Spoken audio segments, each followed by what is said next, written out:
because of the education that has inculcated.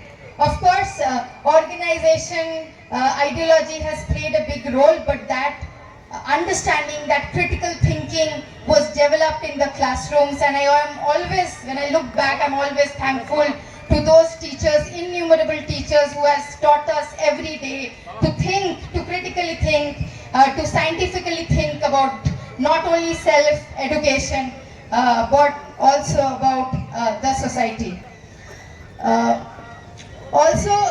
Today I've been asked, a lot of speakers have already spoken. They were speaking in Telugu. I could understand some parts of it. I'm not well versed with Telugu, so I'm really sorry that I will be speaking in English. And I know that there may be a lot of things about national education policy that you are dealing with. You would have heard from other speakers. Many things that I am speaking might be repetitive, but what is very important when we are gathered here to speak about that how in the recent days, in the recent years, the National Education Policy 2020 which has been implemented, we are seeing its impact on the public education system. A lot of you, the teachers who are here, are coming from the government sector. I'm supposing from the state government sector. A lot of us who are studying in government sectors, government public education sector. And why, when we are debating about why is it necessary for all of us to unitedly save public education, the matter is very, very clear. We are continuously seeing that public education has not only helped us understand education as a matter which can give us only degrees or certificates. Education has empowered generations to get enlightened, to not only change themselves individually, but to have an impact in the society. What has education played a role in? So many people, thousands of people joined here. Many of people were talking about Dr. Baba Saheb Ambedkar. Many of us might not know Baba Saheb Ambedkar, what all degrees Baba Saheb Ambedkar had. But what do we know Baba Saheb Ambedkar for? That the contribution through his education that he made inside this country, that empowered him to write and draft the constitution of the country, which again empowered lakhs and lakhs of people to have rights, fundamental rights inside this country.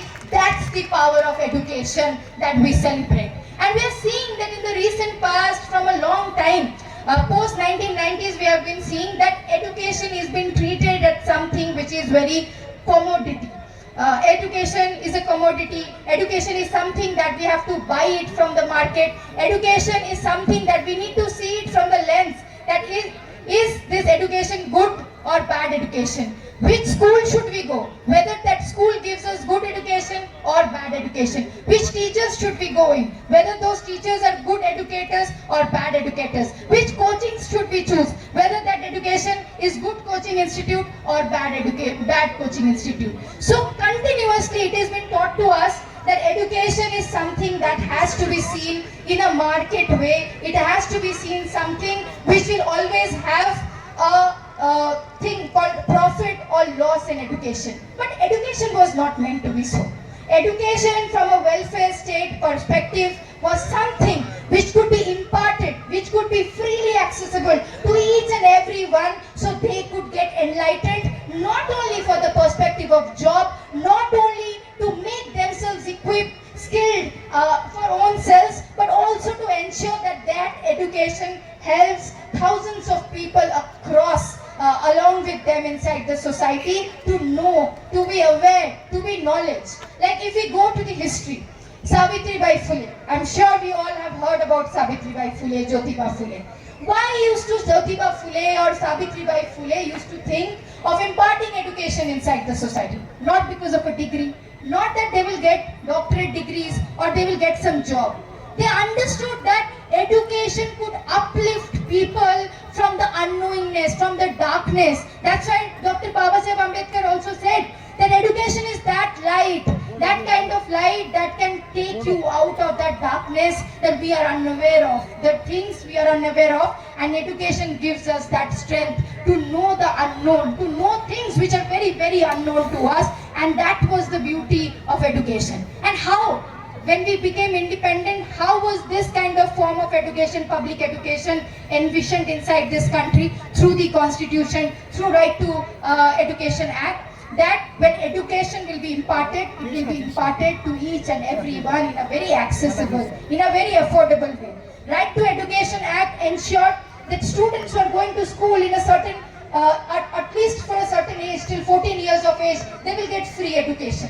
Why did the government from a welfare state of policy decide inside a country like India, where there are more than 130 crores of people, more than 1.2 billion, 3 billion people, that education should be free till the age of 14 years? Because the government's understanding was, the society's understanding was, that if we need to uplift people from where they are, first and foremost step is to educate the masses. Unless and until we educate masses, it is not going to have any form of social mobility. We are not going to have any form of social mobility. And hence we saw that from 50s, 60s onwards, we saw more and more citizens inside this country, more and more people inside this country, whether they were from the urban sector, whether they were from the rural sector, whether they had any money inside their pocket, whether their families were coming from huge economic classes or not, we saw that everybody could get affordable and accessible education. And slowly we also saw that same kind of policies were also followed in higher education.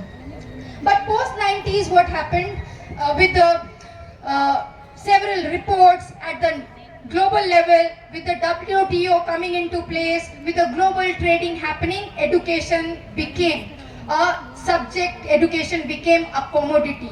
Globally, it also became a commodity for the Indian government at that moment. And post that, we started seeing, post 90s, those who remember very well, they will know that post 90s, we saw suddenly the mushrooming of private schools, private colleges. And I remember in my childhood, back in when I was in my school days, we used to hear that don't go to public schools, don't go to government schools are bad. You should go for private schools to get better education. Now, who created this in our heads, that private schools give us better education and public schools, which is government schools, don't give us better education? Whose fault it was that a government school was continuously being sidelined and told to us through a campaign that private schools are better? Because a certain, the middle class aspiration which was growing, which wanted to get education, they were continuously told that if you can afford, it's better to go for a private school and not to go to a public school. It's better to always in a private school, private education, private coachings, and not to go for a government schools. And hence, post 90s, we saw the mushrooming of private education more and more. And we saw there was a decline in the quality of public education. We saw a decline, huge decline in the enrollment ratios of students going to schools, public schools. And when we have seen this process has started post 2014 and henceforward, the privatization of education was accelerating, was increasing in a huge way. What we saw is a dichotomy created inside this country, that if you need to have better education, you need to go to coaching classes. If you need to have more better education, you need to access more private coachings. If you need to have better marks in competitive examination, you need to have better teachers, and that can only come through private coaching centers, only come through private tutors. Hence, it was an organized campaign inside our country, inside the society, where it was told to us continuously that government schools are not sufficient, public schools are not sufficient, your teachers inside the public schools are not sufficient tutors. What the government failed to do in this process is to equip our government schools at par to ensure that the education that we get inside the schools are better equipped, they are as competitive or as well equipped to equip a student to ensure that even if they come out of public schools, even if they come out of government schools, they can also compete inside the market. That is where we failed.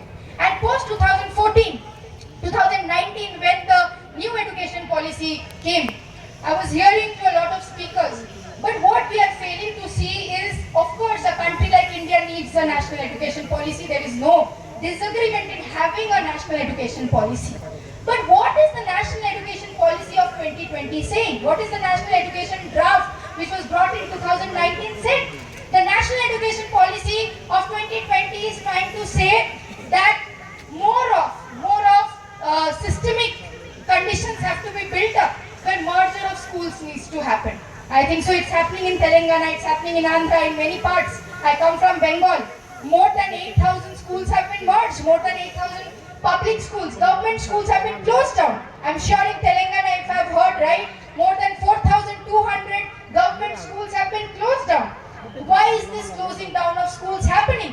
Why is this public schools, government schools getting closed? Because that's the government trying to say us that merger of schools needs to happen because there is not enough budget. There is not enough budget that the government can spend on education system and public education. But on the other hand, what are we seeing?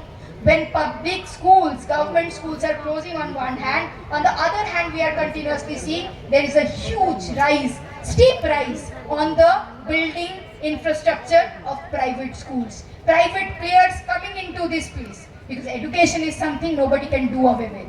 Education is something that everybody wants. Any of you, even if you are not getting free education, you will not leave your child to not get educated, right? Am I right? Every one of you, if you need education, you might have to stop eating 2 times a meal, but you will ensure that your child at least gets educated, right? It is happening with every one of our family.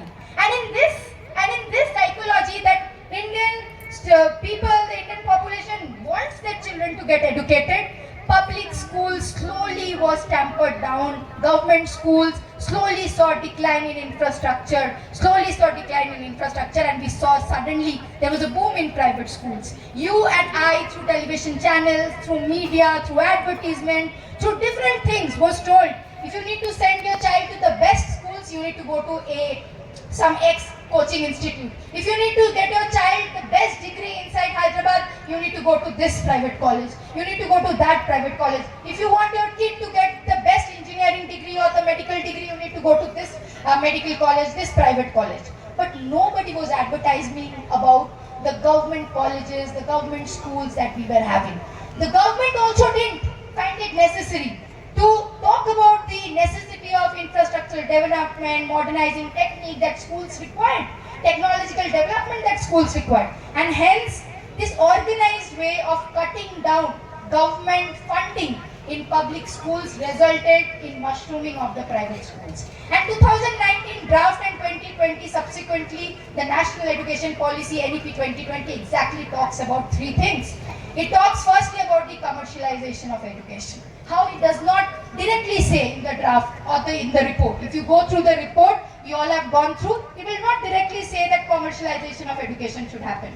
But this is the way commercialization of education is happening.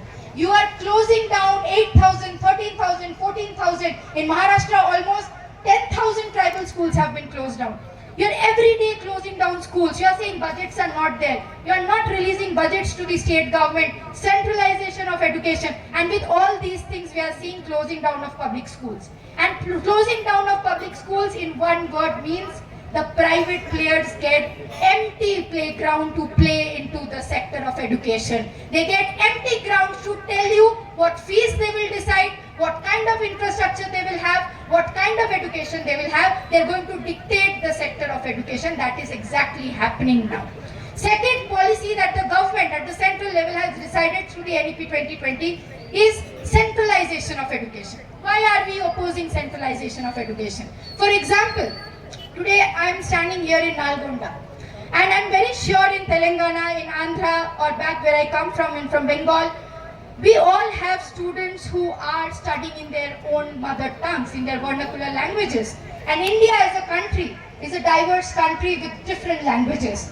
Every child who is growing up learning their mother tongue will have different cognitive ways of learning alphabets, learning languages, learning subjects. I don't need to tell to these teachers who are helping us learn English in our classrooms or helping us learn our vernacular languages in our classroom. So it will be different for different states. For example, recently I was talking to one of my friends, and that friend comes from Rajasthan. And many of the farming families will face the same thing. In Rajasthan, my friend comes from a farming background family. And my friend happened to share that during the board's exam of the CBSE generally happens in the month of March, and March is a cropping season. Cropping season in many parts of the country. So I was asking him, he was saying me that his marks percentage in 10th was very low. So when I asked him that why was it low, so he told me that he had to go to the field, help his father crop, and then come back, study throughout the night, and go for the boards exam next. So the situation in a farming family is exactly different from any family which is staying in the urban center. So kids who are coming from these rural household or agricultural households have no option but to help their families, help in the agricultural field of their families, also go for education. So who is supposed to look into this space where students need extra care, extra infrastructure, needs to have a more inclusive policies so they don't drop out. Some days ago in Telangana also, they have brought this no detention policy. So we know this is happening across the country, that how dropouts inside education is increasing. And this is exactly happening because of centralization of education. We are continuously seeing the central government is trying to say us that there will be one nation, one exam. There will be one nation, one kind of entrances. Everything will be one. There will be one nation, one kind of education. But what they are not talking about is the infrastructure failures, the infrastructural gaps. And to compete with that kind of infrastructural gap, we need funds. The government needs to give a lot of funds, and that is exactly not happening. In the last 4 or 5 years of financial years, we continuously saw that there was cut in the budget. But nobody, the government does not want to talk about the budget cut that is happening every year. And with the commercialization and centralization of education, we are also seeing the continuously communalization of education. Why is it very necessary for us to talk about the communalization of education, which is happening in schools, in primary schools, in higher education schools? We are continuously seeing that schools, primary sectors of education or higher education spaces are becoming spaces where continuously teachers are being forced to celebrate certain festivals. Syllabus are getting changed.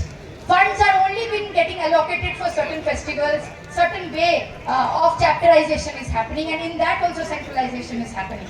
So we are continuously seeing that NEP 2020, which was supposed to address the last 20-30 years of fallacies that is happening in education policy or the loopholes in education policy, it was supposed to recognize that how many women enrollment could have happened in the last 20 years.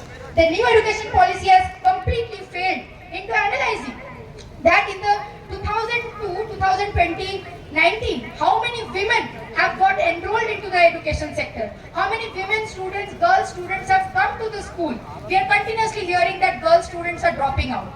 Post-COVID, maximum schools have seen dropout of girl students. Why? Because of societal issues. In many families, they can't afford to get their son and daughters both educated.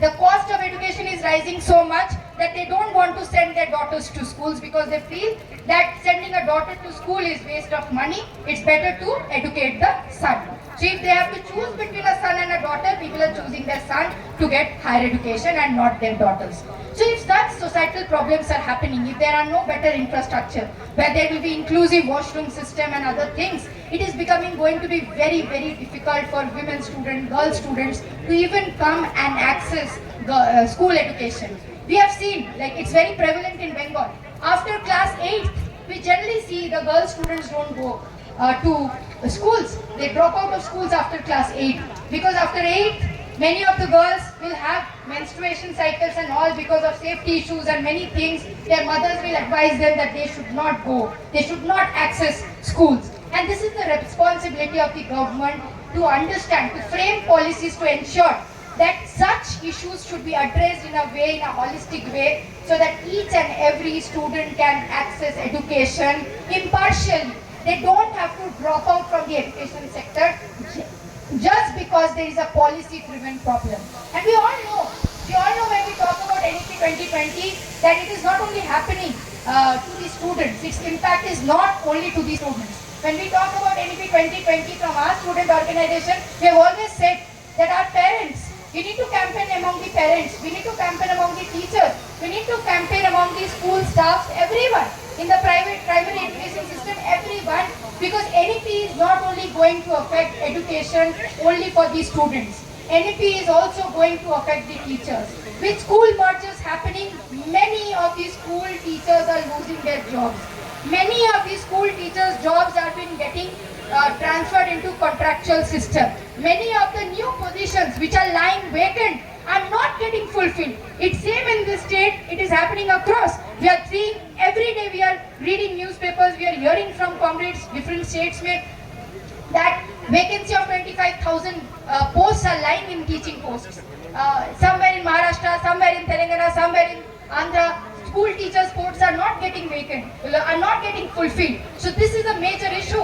If school teachers are not going to get their jobs, if the positions are going to lay vacant, then how are we going to implement more and more better education policies or impart education?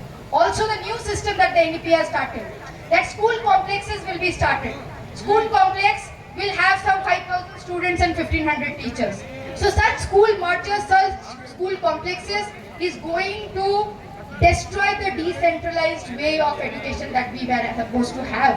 That in rural areas, in semi-urban areas, there were schools according to allocation, according to areas. Teachers used to go, Anganwadi systems were there, and in all these systems we are also seeing the privatization of ICDS, privatization of the Anganwadi system, everything. Parallel private preschools are being opened under the NEP 2020 to ensure that the pre-primary sector of education is also destroyed. And what through student movement that in these years from 2019 onwards, one thing collectively we have tried to talk about across in the country, that privatization of education is of course leading to fee hikes. In JNU we saw in 2019, in Pondicherry University we saw these are spaces of higher education. But every day in school education we are trying to see that school fees are increasing.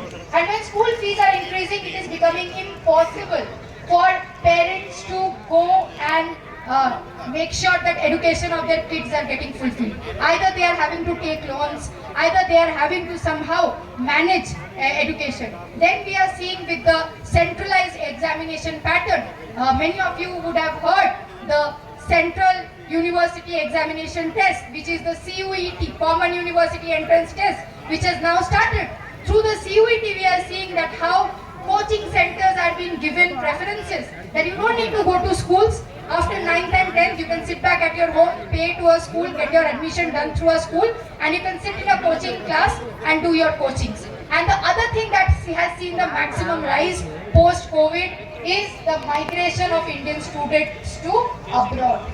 We are seeing continuously that when we are talking about failure of infrastructure of colleges, schools inside our country, we are continuously seeing that there is a tendency that parents are wanting to send their kids to abroad to study.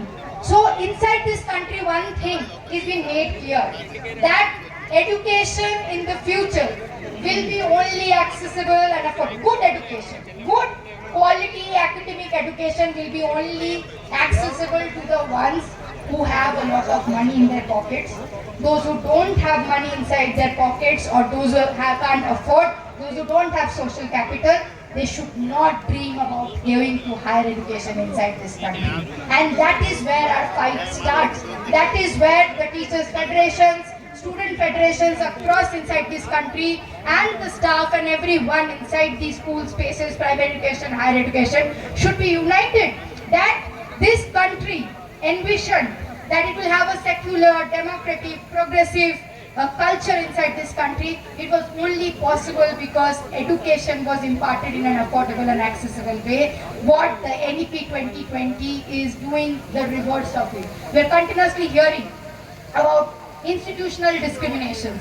We have heard about Rohit Vemula. We have heard about several other cases where institutional discriminations are happening. If government institutions are not going to be there, in private institution reservation won't be there. If in private institution reservations are not there, students coming from the marginalized community, even if they get education in public schools, they will not be able to enter the higher education. And that's why it is very, very important for us to understand the importance of public education, not only at the primary level, but also at the higher education level. It is our collective duty to ensure that we safeguard at any cost the primary education, because without saving the primary education, without saving school education, we are not going to enter higher education. And that's why the government at this moment at the center, they are very systematically commercializing education. They are very systematically doing fund cuts. That inside this country, you have crores of rupees to build statues.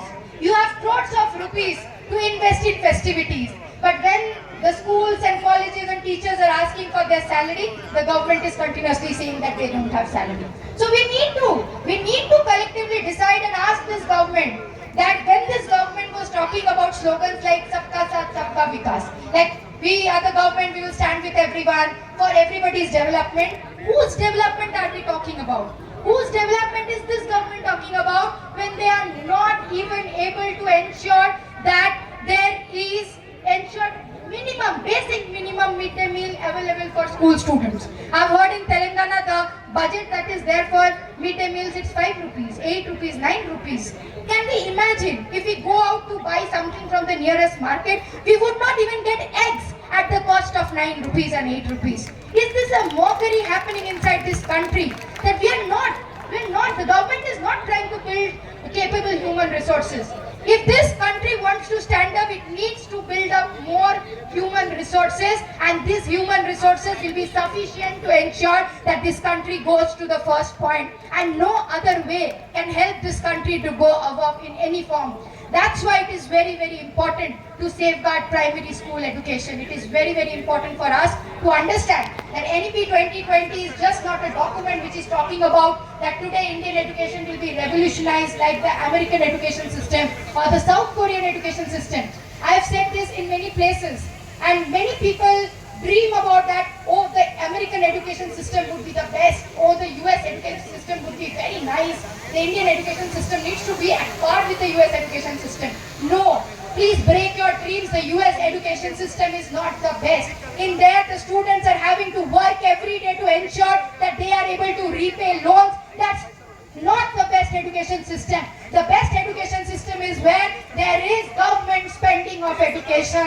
And we have seen many European countries, the first world countries, which we talk about, the Scandinavian countries, they give free education. In Germany, students have free education, even higher education is free. So we need to talk about models of education, not the US model of education where a student who is just 13 years old has to stay without their families, go to a Starbucks, go to a Domino's, go to some KFC, work there in a McD for 8 hours, go back to their college, again study for 8 hours, come back and have no time for themselves. This is not the ideal way of education system. The ideal way of education system would be where my students inside my country will go for 6 hours of education. They will go have time to practice their extracurricular activities. They will have time to spend time with their families. They will have time to come and give back to the society. That is the idea of education that we should be imparting. We should be setting up the role of ideal education system inside this global order